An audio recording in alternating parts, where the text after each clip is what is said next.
beda ora kaya biasane Mbak Kusnul. Lah napa? Iki kok akeh le merengut bae. Ora gelem mesem pirang boro kok guyu mesem bae ora gelem. Lah niki ya mesem kok. Kok jabane mesem ning kowe nutupi karo atimu lho. Atine kula napa? Nek atimu agek peteng dedet darane aku ora weruh. Alah jare sapa? Ngerti wae ora mung aku sing orjen barang ya ngerti kok. Ada apa Mbak Kusnul, ada apa? Lah kan enggak ada apa-apa, ada kamu di hatiku. Aduh, jangan. Kamu kan kakak saya. Ah, kakak dari mana? Dari yang gender. Sing gender ki kamasku Mas Joko. Lanjut nopo? Karo Mbak Kusnul. Oh. Nek kok karo Nul kok ketoke kok jodoh. Konul. Konul ki apa artine kunjuran? Lah iki mung gari konul iki Joko apa kokok ha iki. Iso wae ora konul nih kokok karo Nul.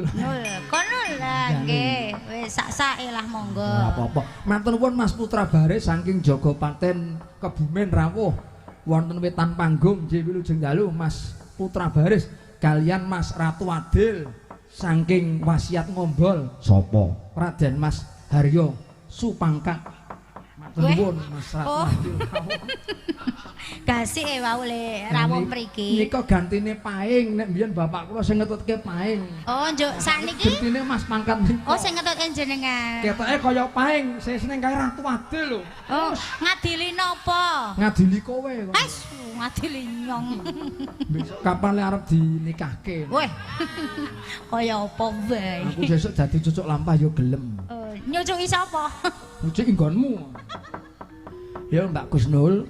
Nggih. Iki bejo kemayangan lho suwene dadi cangik ditimbali ning pasaran nom ya kek pisan iki. Nggih to. Ning daleme Pak Parman karo Bu Emblek. Padahal nggih caket nggih. Tujune Piyai Purworejo Megelang Bumen do nulungi awake dhewe ya.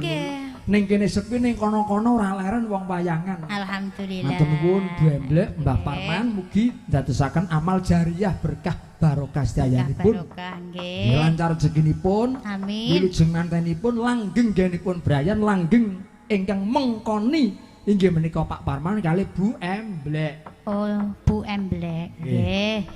Nggih, Mbak Kusnul nyuwun gungan dibawani ketokno swaramu sing apik. Nggih. Tak ketoke. Nggih Nul, dibawani. Nggih. Matur karo sing gender badhe ngersaken barang napa Bem? Matur karo sing gender. Barang mawon nggih. Mas Joko kula nyampil barangipun ngono. Sampun wakil jenengan nggih Ya aja kaya mawon. ngono. Wakil barangin jenengan mawon. Ketoke kok kaya wong suwe ora dinehi apa piye. Mbok aja ngono to. Ora dinehi ati maksude. Alah ati rempel padha wae. Kae contone bojoku. Nggih, nek Dadi bojoku ki sanane ming nrimo karo tawakal tuwajuh. oh syukur. Bojoku ki ya bekti karo aku Nul. Nggih, Mergo kae bekti aku ya sumpah karo bojoku. Sumpahe kepiye? Nduk, Nggih. selawase urip aku ning ngarepmu ora bakal selingkuh. Ning nek mburine anggere ora konangan. Embuh. Ya, aja ngono. Padha karo Kusnul. Iki saiki konangan saiki. Konangan apa? Konangan wadimu. Oh, ayo ora apa-apa. Ya, bani Nul kaya ngapa?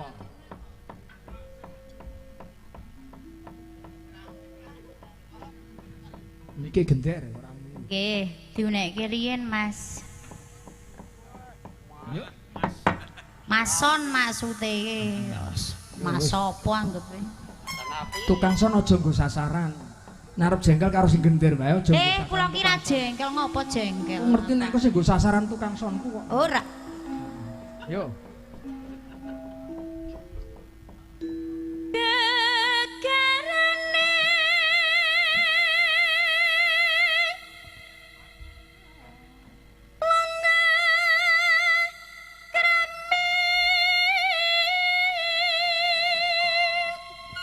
Duh, swara kok ngene plung. Iya.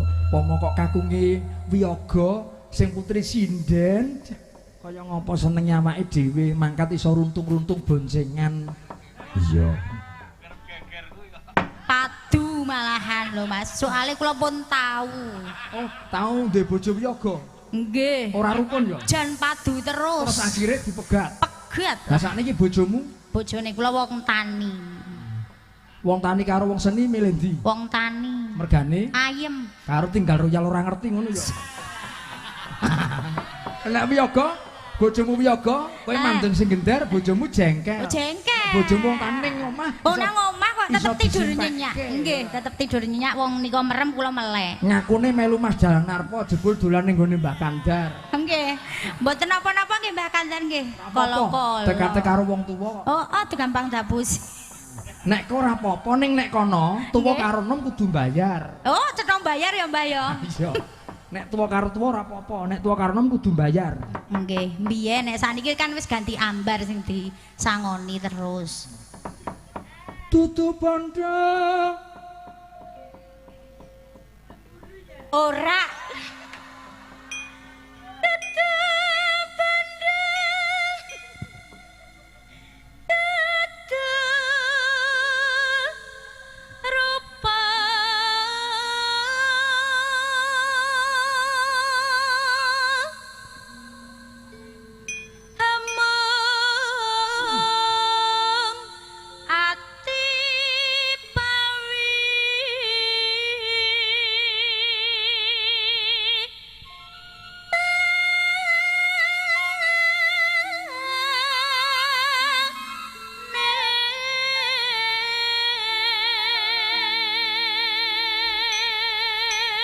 Mas Bimasena saking Gombong kalian Mas Paring saking Belitung ugi nderek wungon matur nuwun Mas Paring.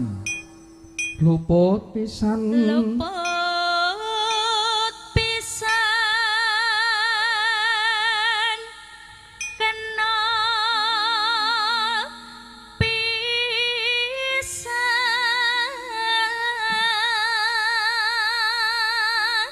Yen gampang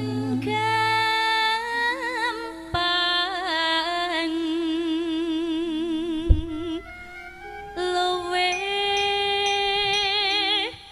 gampang.